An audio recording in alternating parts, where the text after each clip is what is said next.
Very good morning, everyone. Welcome back. Today we will continue with our ongoing topic of economics. हमने थोड़ा सा बीच में break ले लिया था 3-4 दिन का. अकाउंट्स के पास हमारा फोकस था. ओके, बट ये क्वेश्चन जो बीच में आधा छूटा था, let's conclude this. Okay, we are studying measurement of national income. Okay, or you may call it methods, various methods of measuring national income. हम national income कैसे कैलकुलेट कर सकते हैं, उसके कुछ मेथड्स, राइट. उसके अंदर हमने आउटपुट मेथड को कंसीडर कर लिया था. हमने आउटपुट मेथड सीख लिया है पूरा. अभी आज हम ज्यादा डिटेल में आउटपुट मेथड नहीं देखेंगे. We will see today income method and expenditure method.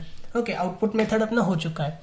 अगर आउटपुट मेथड आपने नहीं देखा है तो प्रीवियस वीडियो प्लीज देख लेना, बिकॉज 99% हम आउटपुट मेथड को ही यूज करते हैं नेशनल इनकम कैलकुलेट करने के लिए. ठीक है, हम इनकम मेथड और एक्सपेंडिचर मेथड को इतना ज्यादा यूज नहीं करते.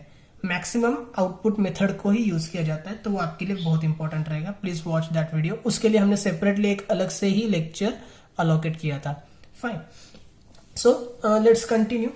बिफोर कंटिन्यूइंग और बिफोर स्टार्टिंग दैट, एक बार हम फिर से एक रिवीजन कर लेते हैं, एक रिवाइज कर लेते हैं. ठीक है, सबसे पहले एक जो बैकग्राउंड है उसको हमेशा आप ध्यान में रखना कि हम अभी क्या कैलकुलेट कर रहे हैं. We are calculating national income, right. तो नेशनल इनकम कैलकुलेट करने के लिए एक चीज हमेशा से ध्यान में रखना, नेशनल इनकम मतलब क्या होता है, इनकम ऑफ अ नेशन. ठीक है, एक सिंपल वर्ड में अगर बोलना होगा तो नेशनल इनकम मतलब क्या, income of a nation. Nation मतलब कंट्री. अपने पूरे कंट्री की इनकम मतलब ही क्या, नेशनल इनकम, राइट. तो कंट्री के अंदर कौन कौन आता है. फॉर एग्जांपल कंट्री के अंदर अपन 3-4 जन रहते हैं, फॉर एग्जांपल बोल रहा हूं मैं. ठीक है, तो अपने तीनों चारों की जितनी भी इनकम होगी ना, सारी अगर हम टोटल कर लेंगे तो उसको हम बोलेंगे national income. Okay, now India में अपने पास अराउंड 135 करोड़ इतने लोग रहते हैं. ठीक है, 135 करोड़ की जनता रहती है. ये 135 करोड़ की जो जनता है, इन सभी की इनकम का अगर हम टोटल करेंगे तो हमें क्या मिलेगा, नेशनल इनकम. बराबर है. एक बंदे की इनकम मतलब होता है इंडिविजुअल इनकम, और सभी का टोटल मतलब होता है नेशनल इनकम. ये हमें पता है, राइट. बट हम एक एक पर्सन की इनकम को तो टोटल करते नहीं बैठ सकते ना. बराबर है. एक एक बंदे की इनकम टोटल करते बैठेंगे तो कितना टाइम चला जाएगा, कितना कुछ चला जाएगा. सो जनरली अगर हम बात करें कि हर एक कंट्री में, नॉट ओनली इंडिया, किसी भी कंट्री की बात करूं, उसके अंदर कौन कौन रहता है, तो देर आर 4 सेक्टर्स. ठीक है, 4 पीपल, 4 लोग, हम जो बोलते हैं समाज के 4 लोग. ठीक है, समाज के 4 लोग कौन होते हैं. एक होता है हाउस होल्ड सेक्टर. ठीक है, house hold sector. House hold sector मतलब आप उसको बोल सकते हो कंज्यूमर्स, राइट. उसको आप क्या बोल सकते हो, कंज्यूमर्स. मैं यहां पे आपके लिए लिख रहा हूं.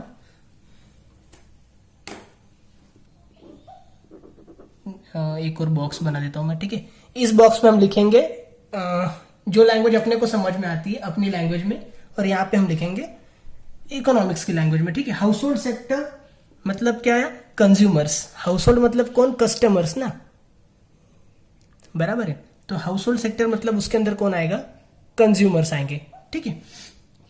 सेकेंड क्या है, बिजनेस सेक्टर होता है. बराबर, हाउस होल्ड, दूसरा कौन होता है, बिजनेस. बिजनेस को हम यहाँ पे इंडस्ट्रीज बोलते हैं इकोनॉमिक्स के अंदर. सो C+I, राइट. हाउस होल्ड मतलब ही कंज्यूमर्स, दूसरा होता है बिजनेस. ओके, तीसरा कौन होता है, गवर्नमेंट एक होता है. गवर्नमेंट मतलब एक टाइप से वो बिजनेस ही हो जाता है, बट कई बार गवर्नमेंट थोड़ा सा चैरिटी में भी दे देती है. ठीक है, मतलब उनका बिजनेस मोटिव नहीं होता है, नॉन प्रॉफिट मोटिव होता है, तो गवर्नमेंट भी एक आ जाता है. थर्ड हो गया गवर्नमेंट. और एक होता है नेट फॉरेन इनकम. ठीक है, चौथा कौन हो गया, foreign income. Net foreign income या फॉरेन से मिलने वाली इनकम, उसको हम क्या बोलते हैं यहाँ पे, difference between export and import. बराबर, प्लस फॉरेन इनकम को हम बोलते हैं यहाँ पे X-M. ठीक है, तो ध्यान में रखो कंट्री के अंदर जो है ना, कंट्री के अंदर 4 लोग रहते हैं. कौन से 4 लोग रहते हैं, एक होता है कस्टमर्स. ये ब्लर क्यों हो रहा है यार, आई एम सॉरी. एक होता है कस्टमर्स, दूसरा होता है इंडस्ट्रीज, तीसरा होता है गवर्नमेंट, और फोर्थ क्या होता है अपना, फॉरेन से कुछ अगर इनकम मिल रही है तो. ओके, फॉरेन से मतलब हम कुछ एक्सपोर्ट करते हैं, उसमें से कुछ इंपोर्ट माइनस कर लेते हैं. ओके, तो आउटपुट मेथड रहेंगे तो हम क्या करेंगे, under output method how we calculate national income. Under output method what we do, we make just total of output का मतलब होता है प्रोडक्शन, ठीक है, जितना भी प्रोडक्शन होगा, प्रोडक्शन किसका किसका, हाउस होल्ड सेक्टर का, बिजनेस सेक्टर का, गवर्नमेंट का और फॉरेन इनकम। ओके, मतलब ये चारों लोग जो अपने इंडियन रेसिडेंट होते हैं, चारों मिलके जितना भी प्रोडक्शन करेंगे, सबकी टोटल अगर करेंगे तो हमें नेशनल इनकम मिल जाएगी using output method. Okay, output method में there are 2 different approaches we have studied. First होता है फाइनल गुड्स अप्रोच और final goods method you may call it, and second होता है value added approach. Okay, final goods के अंदर क्या होता है और वैल्यू एडेड के अंदर क्या होता है, ये अभी डिटेल में डिस्कस करने का टाइम नहीं है। We will not do that now in very much detail. उसके लिए आप अपना प्रीवियस वीडियो जो था वो एक बार देख लेना प्लीज, तो वो क्लियर आउट हो जाएगा। एंड मैं फिर से बोल रहा हूँ कि वो काफी इंपॉर्टेंट है ये वाली मेथड, ठीक है, आउटपुट मेथड। सो प्लीज उसको स्किप मत करना, ठीक है। आउटपुट मेथड की बात खत्म हो जाती है। नेक्स्ट रहेगा हमारे लिए इनकम मेथड और रहेगा expenditure method. Okay, so if we have to calculate national income using income method, how we can calculate? भाई सिंपल सी बात है, अगर इनकम मेथड यूज करना है तो हमें क्या करना पड़ेगा, इंडिया के अंदर जितने भी बंदे रहते हैं सभी की इनकम को हमें लेना पड़ेगा, उसकी टोटल करनी पड़ेगी, हमें मिल जाएगा national income using income method, right, using income method. So national income using income method is nothing but just you have to sum up the incomes of all the people living in India, ठीक है। तो India में कौन कौन रहता है, एक तो गया कंज्यूमर्स, बराबर है, मतलब हाउस होल्ड सेक्टर, ठीक है। कंज्यूमर्स की जितनी भी इनकम होगी वो लेंगे हम। कंज्यूमर की इनकम मतलब क्या होता है, कंज्यूमर की इनकम मतलब क्या होता है, अपने circular flow of national income अगर पढ़ा होगा तो आपको पता होगा कंज्यूमर्स को इनकम कहां से मिलती है। कंज्यूमर्स मतलब सोसाइटी में रहने वाले लोग। Okay, they give their land and they get rent, बराबर, मतलब कंज्यूमर्स को क्या क्या मिलता है, मैं यहाँ पे लिख लेता हूँ आपके लिए, कंज्यूमर्स, ठीक है। कंज्यूमर्स को क्या क्या मिलता है, कंज्यूमर जब लैंड दे गए तो उनको मिलेगा रेंट, बराबर है। उसके बाद जब वो लेबर देंगे तो उनको मिलेगा वेजेस, जब वो अपना कैपिटल देंगे तो उनको मिलेगा इंटरेस्ट,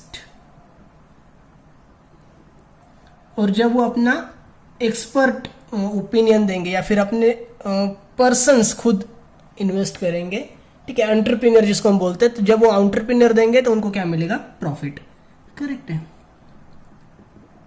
मतलब कंज्यूमर्स की इनकम मिलने के सोर्सेस क्या क्या है, कंज्यूमर्स को इनकम मिलने के सोर्सेस है rent plus wages plus interest plus profit. These are the sources of income for any consumer. Second कौन होता है, इंडस्ट्री होती है, बराबर है, फर्म बोल सकते हैं आप इसको, या फिर बिजनेस सेक्टर बोल सकते हो, ठीक है। यहाँ पे मैंने अपनी ओन लैंग्वेज में लिखा है और उसी को हमने यहाँ पे इकोनॉमिकल लैंग्वेज में लिखा है, ठीक है। सो इंडस्ट्रीज को कहां से इनकम मिलती है, इंडस्ट्रीज को क्या मिलता है, जब वो अपने गुड्स और सर्विसेज सेल करेंगे तो वहां से उन्हें क्या मिलेगा, कुछ पैसा मिलेगा ना, राइट। सो ये यहाँ पे आपके अपने गुड्स एंड सर्विसेज को सेल करते हैं, जहां से उनको पैसा मिलता है, मनी मिलता है, इनफ्लो रहता है, ठीक है।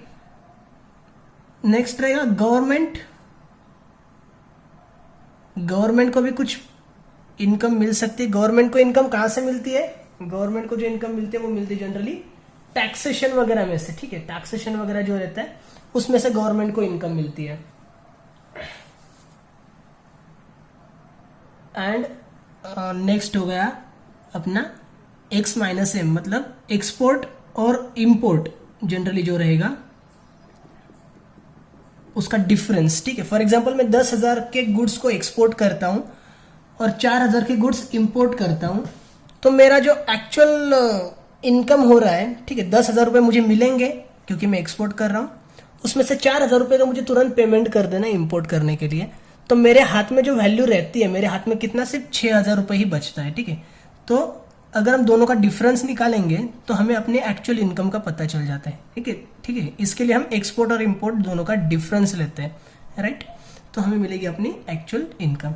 ओके, तो इनकम मेथड को यूज करके जो हम नेशनल इनकम कैलकुलेट करेंगे उसका फॉर्मूला भी ये सेम फॉर्मूला ही रहता है, बट आपके टेक्स्ट बुक के अंदर जो फॉर्मूला अलग से दिया है वो क्या है, तो कुछ भी नहीं है, सेम है। Okay, NI is equal to national income is equal to that formula is R plus W plus I plus P. मतलब ही क्या हो गया भाई, ये जो हमने सी लिखा था ना उसको उन्होंने इलॉबरेट कर दिया, ठीक है, या फिर थोड़ा सा उन्होंने इसको स्प्लिट कर दिया, हम बोल सकते हैं rent plus wages plus interest plus profit, interest sorry, okay, rent wages interest profit इन्होंने अलग अलग ले लिया, हम एज इट इज सी बोलते हैं, ठीक है। प्लस नेक्स्ट क्या रहता है, इंडस्ट्रीज, राइट, इंडस्ट्रीज को उन्होंने बोला यहाँ पे mixed income, MI, okay, mixed income मतलब income of any particular industry, okay, मतलब ये आई ही है, उन्होंने एमआई लिखा है, राइट। ये फॉर्मूला जो है ना आपका, ये आप तीनों मेथड के अंदर लगा सकते हो, ध्यान में रखना, कोई भी उसको रॉन्ग नहीं बोल सकता, ठीक है। बट मैं आपके टेक्स्ट बुक के अंदर जो फॉर्मूला उन्होंने दिया है उसको एक्सप्लेन कर रहा हूँ आपके लिए। एंड प्लस होता है अपना एमआई के अंदर भी आपके इंडस्ट्रीज भी आ जाएगी, गवर्नमेंट भी आ जाएगा, ठीक है, दोनों मिला के उन्होंने लिया है, दैट्स वाई हम यहाँ पे सिंगल एमआई लिखते हैं, गवर्नमेंट को दोबारा से नहीं करते। और प्लस आ जाएगा अपना x माइनस एम, ओके, मतलब this formula and this formula is same, कुछ भी डिफरेंस नहीं है, ठीक है, बस उन्होंने ये जो c है उसको उन्होंने इतना स्प्लिट किया है, फिर ये जो i प्लस g है उसको उन्होंने यहीं पे लिया है, और x minus M as it is नीचे लिया है, ठीक है। So generally what we do under income method में हमें क्या करना है, इन चारों की जो इनकम रहेगी, okay, income means what, when we get money, जब हमें पैसा मिलता है उसको हम बोलते हैं इनकम। तो सभी की इनकम का जब हम टोटल करेंगे हमें मिल जाएगा national income, okay, using income method. But there are some precautions, okay, precautions में सबसे बड़ी बात क्या होती है कि हमें जो डबल काउंटिंग है उसको अवॉइड करना होता है, ठीक है। So let's come on your text book and let's see what is given.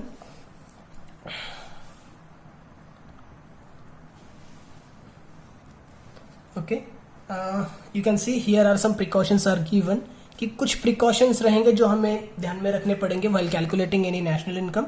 C, while estimating national income by income method the following precautions should be taken। कोई कुछ बातें रहेगी जिसका हमें ध्यान रखना पड़ेगा, ठीक है।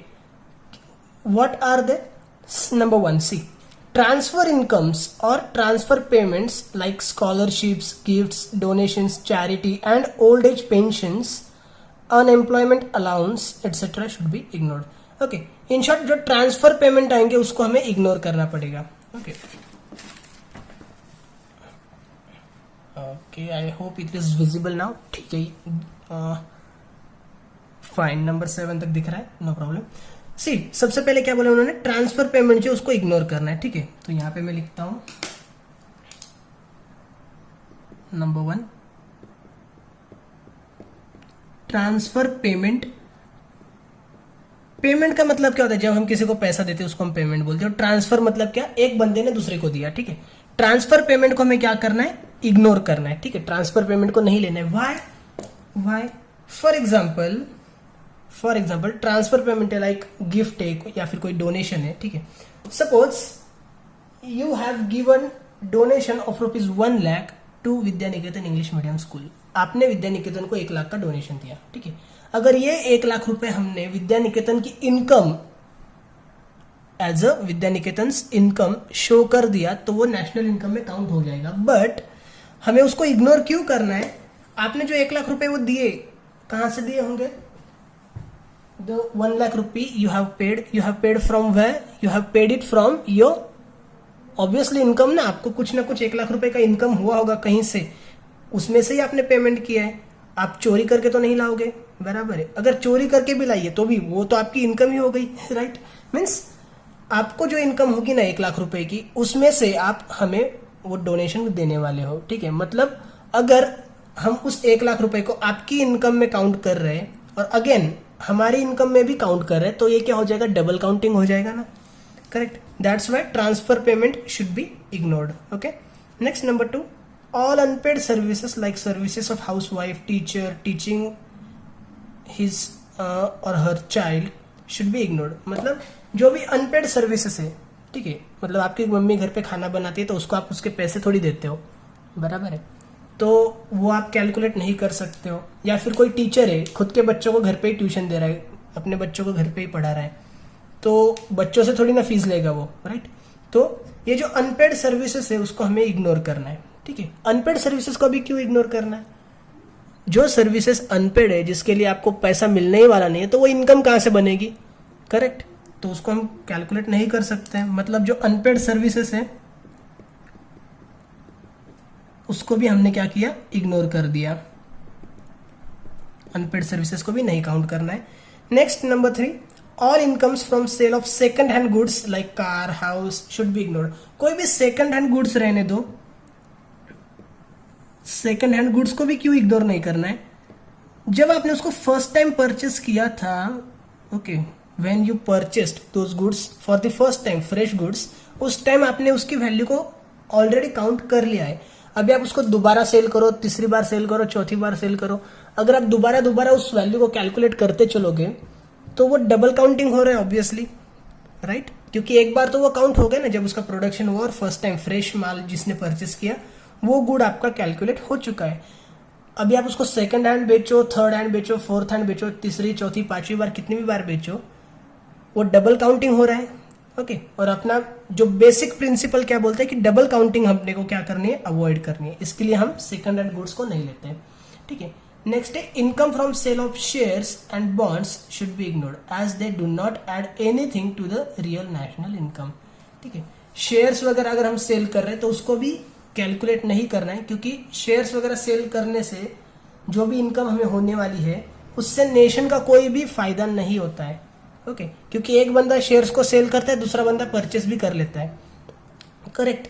तो वो फिर से न्यूट्रल फेज पे ही रह जाती है, उससे भी क्या कहते हैं हम उसको कि किसी कंट्री का कोई फायदा नहीं होता है जनरली, ठीक है। नेक्स्ट है, revenue received by government through direct taxes should be ignored as it is only a transfer income. Direct taxes जो होते हैं, डायरेक्ट टैक्सेस कौन कौन से हैं मुझे बोलो? Government income by direct taxes should be ignored, ठीक है। डायरेक्ट टैक्सेस कौन कौन से हैं? There are 3 direct taxes. Direct taxes में कौन कौन आता है? एक होता है इनकम टैक्स, दूसरा होता है कॉर्पोरेट टैक्स, तीसरा होता है वेल्थ टैक्स, ठीक है। डायरेक्ट टैक्स भी क्या है? एक तरह से ट्रांसफर इनकम है, बराबर है, ट्रांसफर पेमेंट है। ट्रांसफर पेमेंट हमें नहीं लेना है, ठीक है। How it is transfer payment? भाई हमने जो टैक्स भरा है कहां से भरा है? अपनी इनकम में से भरा हुआ है ना। फॉर एग्जाम्पल मेरी इनकम हो रही है 10 लाख रुपए, 10 लाख रुपए में से अगर मैं 5,000 रुपए टैक्स भर रहा हूं, ठीक है, तो मेरी इनकम में 10 लाख रुपए जब आप काउंट करते हो तो 5,000 भी ऑलरेडी काउंट हो चुका है। अगर आप उस 5,000 को गवर्नमेंट इनकम ट्रीट करते हो और दोबारा से काउंट करते हो तो ये 5,000 मेरी इनकम में भी काउंट हो रहे हैं, मेरी इनकम में भी काउंट हो रहे हैं और गवर्नमेंट की इनकम में भी काउंट हो रहे हैं। मतलब ये 5,000 डबल काउंट हो गए, जो कि नहीं होना चाहिए, right. That's why direct taxes जो रहेंगे वो हमें काउंट नहीं कर रहे। डायरेक्ट टैक्सेस रहो या इनडायरेक्ट टैक्सेस रहो वो भी हमें काउंट नहीं करने पड़ते। इनडायरेक्ट टैक्सेस हमें जनरली एक्सपेंडिचर मेथड में पता चलेगा, ठीक है। तो डायरेक्ट टैक्सेस हमने देखा कि कैलकुलेट नहीं करने। नेक्स्ट क्या है? Undistributed profits of companies, income from government property and profits from public enterprises such as water supply should be included, ठीक है। जो अनडिस्ट्रीब्यूटेड प्रॉफिट रहता है, अनडिस्ट्रीब्यूटेड प्रॉफिट मतलब क्या कि कंपनी को प्रॉफिट हुआ बट उन्होंने वो जो भी शेयर होल्डर्स है या फिर जो भी पार्टनर्स है उनको नहीं दिया है अभी तक, वो उन्होंने अपने पास ही रखा हुआ है, तो उसको भी हमें कैलकुलेट करना चाहिए। क्योंकि भाई प्रॉफिट हुआ है कंपनी को, आज ना कल वो मिलने ही वाला है जो भी ओनर है उनको, ठीक है। भले ही वो डिस्ट्रीब्यूट हुआ है या फिर नहीं हुआ है बट प्रॉफिट तो हो चुका है, तो उसको आपने को कैलकुलेट करना पड़ेगा क्योंकि वो तो इनकम ही है ना, ऑब्वियसली। नेक्स्ट है imputed value of production kept for self consumption and imputed rent of owner occupied houses should be included. Okay, मतलब क्या होता है कि कुछ गुड्स रहेंगे जो हम खुद के लिए प्रोड्यूस करते हैं, खुद के लिए प्रोड्यूस करते हैं। भाई खुद के लिए अगर आप प्रोड्यूस कर रहे हो और खुद ही उसको यूज कर रहे हो तो आप डेफिनेटली उसके लिए कुछ पेमेंट नहीं करोगे, बराबर है, उसके लिए कुछ भी पेमेंट नहीं करोगे। तो सपोज मैं मेरे घर पे जो है ना कुछ सब्जियां उगाता हूँ खुद के लिए, ठीक है, I don't sell those, but मुझे थोड़ा सा ऑर्गेनिक मिलना चाहिए, पेस्टिसाइड्स वगैरह नहीं होने चाहिए उसके अंदर। ये मेरा बेसिकली रीजन होता है कि मैं क्यों खुद के घर पे सब्जियां उगाता हूँ, ठीक है। तो जब वो सब्जियां मैं यूज करूंगा भाई, उसके लिए तो मैं कुछ पेमेंट नहीं करने वाला हूँ, तो वो जो प्रोडक्शन मैंने किया वेजिटेबल्स का, उसके लिए कुछ भी इनकम मुझे मिलने वाली नहीं है। मुझे कुछ भी इनकम मिलने वाली नहीं है, तो नेशनल इनकम में काउंट करना चाहिए क्या भाई? करना तो पड़ेगा क्योंकि प्रोडक्शन हुआ है, करेक्ट। बट मैं खुद से थोड़ी ना पैसे लेने वाला हूँ।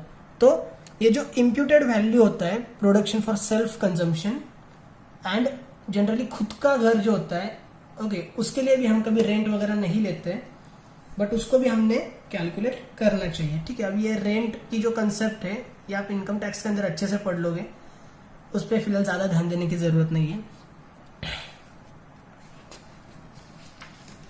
सो this is all about income method. Generally income method के अंदर हमें क्या करना है, we have to consider income of all individuals living in India, okay. But क्या क्या हमें ध्यान में रखना है, some precautions that we have studied. Expenditure method क्या रहेगा? एक्सपेंडिचर मेथड में हम क्या करेंगे? Under expenditure method it is again same concept, we have to consider expenses made by all individuals residing और लिविंग इन इंडिया, ठीक है। तो इंडिया के अंदर कौन रहता है? इंडिया के अंदर 4 लोग रहते हैं, हमने देखा। एक होता है कंज्यूमर्स, ओके, या हाउस होल्ड सेक्टर आप बोल सकते हो। सेकेंड होता है इंडस्ट्रीज और बिजनेस सेक्टर आप बोल सकते हो। थर्ड होता है गवर्नमेंट एंड फोर्थ होता है नेट फॉरेन इनकम, ठीक है। ये 4 बंदे जो है वो इंडिया में रहते हैं। इन 4 लोगों का जो भी एक्सपेंडिचर रहेगा, 4 लोगों का जो भी खर्चा रहेगा, अगर हम उस एक्सपेंडिचर के टोटल करेंगे तो हमें क्या मिल जाएगा? National income using expenditure method, okay.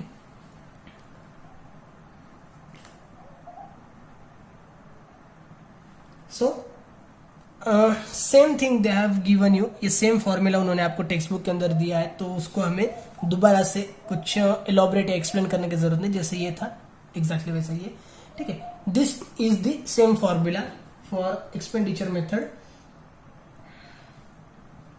Now again there are some precautions कि भाई अगर हम एक्सपेंडिचर मेथड से यूज कर रहे हैं या फिर एक्सपेंडिचर मेथड यूज करके हम कैलकुलेट कर रहे हैं नेशनल इनकम को, तो हमें क्या क्या चीजें ध्यान में रखनी पड़ेगी। सो सी number 1, while estimating national income by expenditure method we the following precautions should be taken। कुछ चीजें हमें ध्यान में रखनी पड़ेगी। First, expenditure on all intermediate goods and services should be ignored.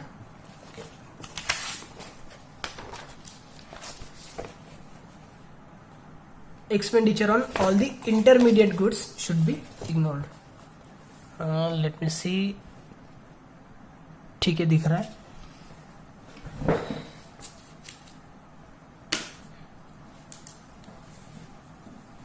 Number 1, expenditure on intermediate goods. Intermediate goods मतलब क्या होता है? रॉ मटेरियल्स वगैरह जो हम यूज करते हैं ना, ठीक है, फाइनल प्रोडक्ट बनाने के लिए जो भी गुड्स हमें लगते हैं उन सबको हम बोलते हैं इंटरमीडिएट गुड्स। लाइक अगर हमें शर्ट बनाना है तो शर्ट बनाने के लिए सबसे पहले आता है कॉटन, कॉटन से फिर बनता है थ्रेड, धागा, ओके, देन क्लोथ से फिर फाइनली बनता है शर्ट। तो शर्ट बनाने के लिए जो बीच में 3-4 गुड्स लगते हैं, ओके, बटन्स हो गए वगैरह, okay, this all things this should be ignored, okay. इसको हमें इग्नोर करना है, इसको हमें नहीं कंसिडर करना है। क्यों इग्नोर करना है, क्यों इसको कंसिडर नहीं करना है? डेफिनेटली गाइस, जब आपको शर्ट की वैल्यू पता चलेगी, for example you have paid ₹500 for shirt, तो 500 रुपीज हमने कैलकुलेट कर लिया। अभी जिसने शर्ट बनाई उसने क्लोथ के लिए कुछ पे किया होगा, तो उसने शर्ट बेच के उसको वसूल भी तो कर लिया है ना, राइट। तो शर्ट की वैल्यू के अंदर ये जो भी गुड्स है उन सब की वैल्यू ऑलरेडी काउंट हो चुकी होती है, तो उसको हमें दोबारा से काउंट नहीं करना है, ओके। मतलब expenses on intermediate goods should be ignored, उसको हमें कैलकुलेट नहीं करना है। उसको कैलकुलेट करेंगे तो क्या हो जाएगा? डबल काउंटिंग हो जाएगा, ठीक है। डबल काउंटिंग हमें अवॉइड करनी होती है।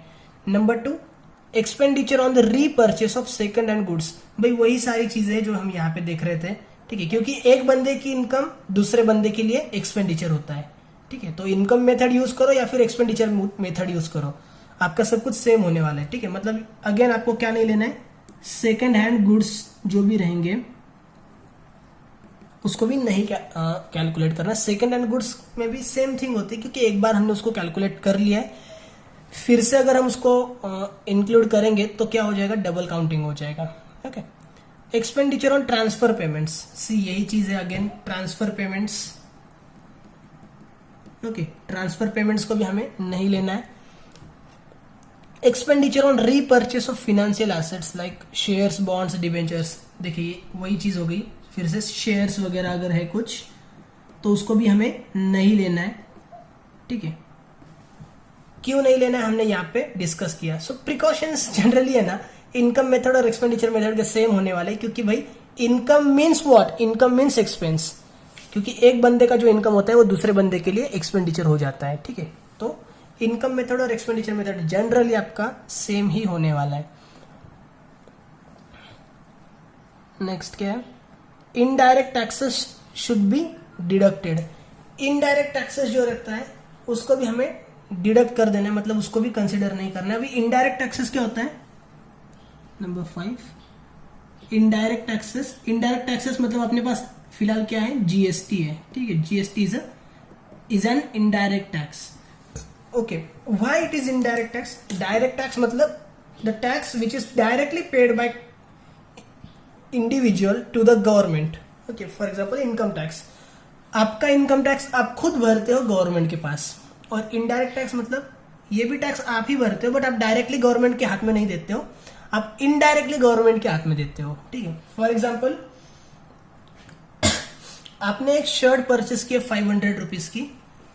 ठीक है, 500 रुपीज शर्ट की प्राइस है, उस पर आप सपोज 70 रुपीज का जीएसटी पे करते हो, तो आप टोटल 570 रुपीज पे करते हो। ठीक है, बट ये 570 में से 500 रुपीज किसको जाता है, बिजनेसमैन को जाता है, और ये जो 70 रुपीज है वो किसको जाता है, गवर्नमेंट को जाता है। ठीक है, आपका जो खर्चा है वो 570 है, 570 है, बट इसके अंदर से 500 रुपीज आपका बिजनेसमैन के पास जा रहा है, 70 रुपीज गवर्नमेंट के पास जा रहा है, राइट। तो there will be again two ways, एक तो ये जो 70 रुपीज है इसको आप काउंट करो एज योर एक्सपेंडिचर, या फिर इसको गवर्नमेंट काउंट करेगा, बराबर है, क्योंकि ये जो 70 रुपीज है इसका दो जगह पे इन्वॉल्वमेंट आ जाता है, एक तो आपके पास, दूसरा गवर्नमेंट के पास, तो इसको अपने को डिडक्ट कर देना है। Means what, indirect taxes should be deducted, क्योंकि अगर आपने इसको डिडक्ट नहीं किया तो अगेन क्या हो जाएगा, डबल काउंटिंग, गवर्नमेंट उसको दोबारा से काउंट कर लेगा। Number 6, expenditure on final goods and services should be included.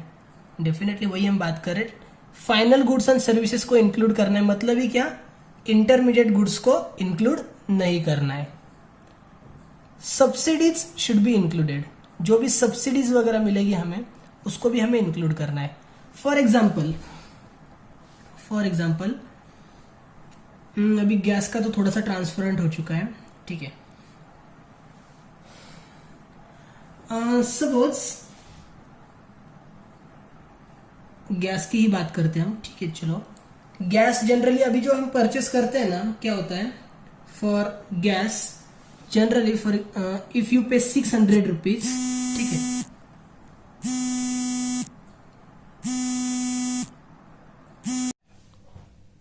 Okay, for gas suppose if you पे 600 रुपीज, ठीक है, तो ये जो 600 रुपीज है, 600 रुपीज के अंदर आपको फिलहाल क्या मिल रहा है, सब्सिडी मिलती है, सब्सिडी मिलती है जो कि आपको गवर्नमेंट पे करता है। ठीक है, सपोज 100 रुपीज के आसपास आपको कुछ सब्सिडी मिल रही है, तो आप 600 रुपए गैस एजेंसी को देते हो, जिसमें से 100 रुपीज आपको रिटर्न मिल जाता है। ठीक है, तो आप एक्चुअल पेमेंट कितना कर रहे हो, 500 रुपए का। ठीक है, इसका मतलब क्या होता है कि आपका जो गैस है ना, वो आपको एक्चुअली कितने में मिल रहा है, 500 रुपए में ही गैस मिल रहा है, बराबर है, क्योंकि आप 600 रुपए देते हो, 100 रुपीज आपको वापस मिल जाता है। ठीक है, तो ये जो गैस है आपको 500 में मिलता है। इन दैट केस नाउ आपको भले ये गैस 500 में मिल रहा है, बट गैस की जो एक्चुअल कॉस्ट है वो कितनी है, 600 रुपीज है। ठीक है, 600 रुपीज किसको मिलता है, जो बिजनेसमैन रहेगा उसको मिलता है 600 रुपीज। 600 रुपीज में 500 रुपीज आपका कॉन्ट्रीब्यूशन होता है, 100 रुपीज गवर्नमेंट का कॉन्ट्रीब्यूशन होता है, करेक्ट, क्योंकि आपको जो गैस पड़ रहा है एक्चुअली 500 में पड़ रहा है।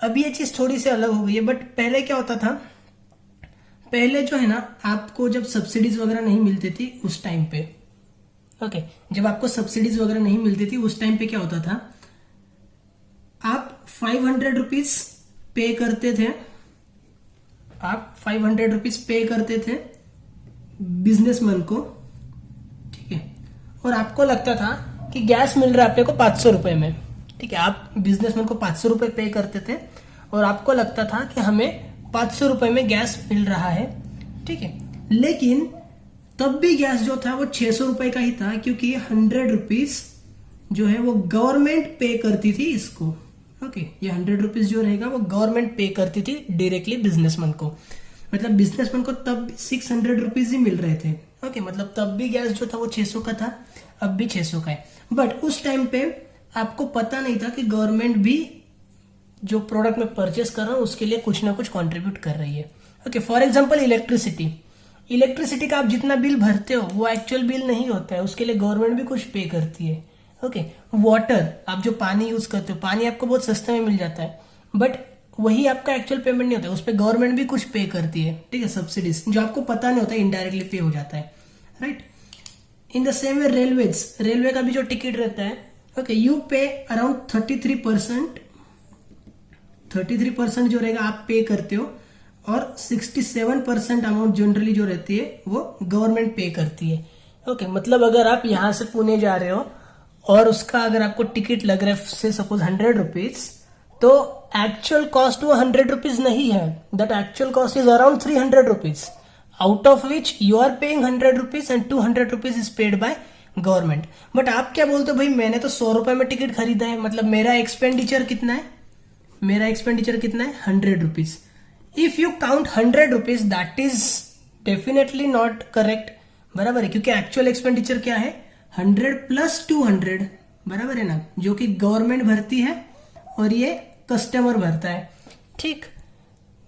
दैट मीन्स जो भी सब्सिडीज वगैरह रहती है, okay, subsidies should be included, subsidies जो रहती है वो भी आपका एक्सपेंडिचर का ही हिस्सा है, वो भले ही आप खुद नहीं भर रहे हो बट आपके बिहाफ पे कोई और भर रहा है उसको, ओके। मतलब प्रोडक्ट की कॉस्ट जो रहती है ना वो नेट वैल्यू ना रहते हुए कि ग्रॉस वैल्यू हमें कैलकुलेट करनी चाहिए, जिसके अंदर गवर्नमेंट का कंट्रीब्यूशन भी हमें इंक्लूड करना चाहिए, ठीक है। आई होप आपको ये समझ में आया होगा। सब्सिडीज का मैं क्यों बोल रहा हूं कि उसको इंक्लूड करना चाहिए, क्योंकि सब्सिडी क्या रहती है, it is nothing but part of price of the product, right. आप फुल पेमेंट नहीं करते हो, आप जितना पेमेंट करते हो आपको लगता है यही उसकी प्राइस है, बट ये उसकी प्राइस नहीं होती है, उसके अंदर गवर्नमेंट भी कुछ पे करता है जो कि आपको शायद पता नहीं होता है, right. So that also should be counted, okay. तो ये था आपके लिए generally output method, income method and expenditure method of counting national income, okay. Important रहेगा एग्जाम पॉइंट ऑफ व्यू से, बट मैं आपको अभी भी बोल रहा हूं कि एग्जाम में अगर पूछे जाने के चांसेस रहेंगे तो आउटपुट मेथड के सबसे ज्यादा चांसेस रहेंगे, इनकम मेथड और एक्सपेंडिचर मेथड के नॉट मोर देन 5%, ठीक है, 5% से ज्यादा चांसेस नहीं है कि ये मेथड्स आपको एग्जाम में पूछे जाएंगे। सो आउटपुट मेथड को एकदम अच्छे से क्लियर आउट करना है। अगर इसके अंदर कुछ भी डाउट रह जाता है, ओके, लाइक अगर कोई चीज नहीं समझ में आई होगी तो प्लीज मुझसे कांटेक्ट करो, I will definitely try to sort out all your queries, okay. Thank you so much, stay tuned, bye bye, take care.